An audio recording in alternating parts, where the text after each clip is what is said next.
12 News Eye on Agriculture with Britton Rucker. Missouri's cattle industry is booming. Our neighbors to the east rank among the top beef-producing states. So what gives them the edge? We'll break it down next. Plus, more cats are coming down with bird flu. We have what you need to look out for and what to do if your cat shows any symptoms. And a new set of webinars to help women on the farm, how you can get involved just ahead. Good evening and welcome into Eye on Agriculture. I'm Britton Rucker. The promise to roll out of a new tariff has been a lot to follow in recent days. While tariffs for Canada and Mexico are on hold for now, tariffs on Chinese imports are not. China retaliating, saying American companies must pay another 10% on imports. As 12 News reporter Shawn Loging shows us, businesses and consumers here in Kansas can expect to feel the impact. With some time before the fields are ready, there's always something to keep you busy on the farm. Things are just rolling along so fast and quickly. For Clearwater farmer and producer Max Jaden, that also means keeping up with national news. Got up this morning thinking, well, okay, they're going to go into effect, and the markets were down, not as much as I thought they would be. And then I just looked a little bit ago, and now they're all up, 8 to 16 cents, depending on which grain it is. Though the tariffs on Mexico and Canada are paused, both are critical export markets for the U.S. and Kansas agriculture, and also key sources for imports like fertilizer from Canada. The big agricultural exchange going on, and as well as just parts for farm equipment. 2023 Kansas Department of Commerce data shows Mexico, Canada, Japan, China, and South Korea were the top destinations for the state's exports. Aviation parts, meats, and grains the biggest component, which could be targeted if tariffs are placed on U.S. goods. What's unusual about this is Trump is going after, first and foremost, and our biggest allies. Dr. Larry Straub at Newman University says if the U.S.'s proposed tariffs go into place, that's money American businesses and potentially customers will have to pay. Businesses sometimes will try to shield consumers from that for a short period of time or partially, but particularly for a 25% tax, you can't do that very long, if at all.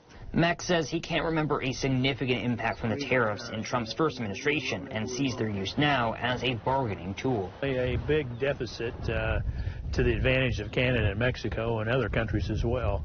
And, I think that's probably what their plan is, to get things to get a lot more equal than it is.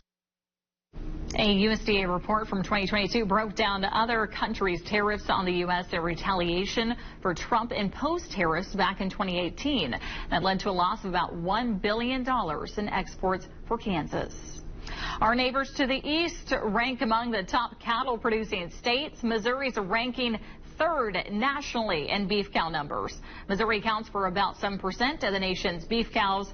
The state's success stems from a combination of abundant forage, favorable climate, and efficient land use. With the manageable grazing conditions compared to the drier high plains, producers can support cattle on fewer acres, reducing cost and boosting productivity. Missouri's climate also playing a big role in that, with its balanced rainfall and moderate temperatures. Now Kansas ranks number 6 on the list, producing 1.3 million head of beef cattle. And Governor Laura Kelly announces KDOT has received over $26 million to improve rural roads in southwest Kansas. This is for Hamilton and Edwards counties. Now, the money was awarded through the Rural Transportation Grant Program. It will help replace more than 14 miles of dirt roads with paved surfaces, incorporate storm management systems, and upgrade shoulders. The state says it is to help improve conditions for the region's developing dairy industry. A newer strain of the bird flu virus detected in dairy cattle in Nevada. According to the Nevada Department of Agriculture, 6 dairy herds in the state tested positive for a newer strain named D1.1. The USDA detected the newly infected herds on January 31st through a federal program that tests milk in large silos across the U.S. Before this newer strain, it was only detected in birds and people who had contact with infected birds. Since last March, the USDA says the bird flu has been detected in 957 herds across 16 states. A new bird flu warning for cat owners now. A report released this week finds the H5N1 virus has been detected in cats, and those cases of cats with bird flu are on the rise.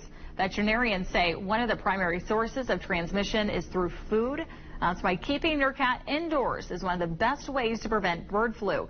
But if your cat goes outside, like a lot of our farm cats, experts say, you should be on the lookout for symptoms. The most common thing that we see are respiratory signs where they are having difficulty breathing and they've got a lot of eye and nose drainage, and I mean a lot of eye and nose drainage. If you think your cat has bird flu, veterinarians say to call ahead before taking your cat to the hospital or clinic. That's because bird flu is a reportable disease, and clinics will have to get Kansas State labs involved. Ahead, the cost of keeping solar panels on U.S. farmland, how energy companies are killing two birds with one stone in 27 states.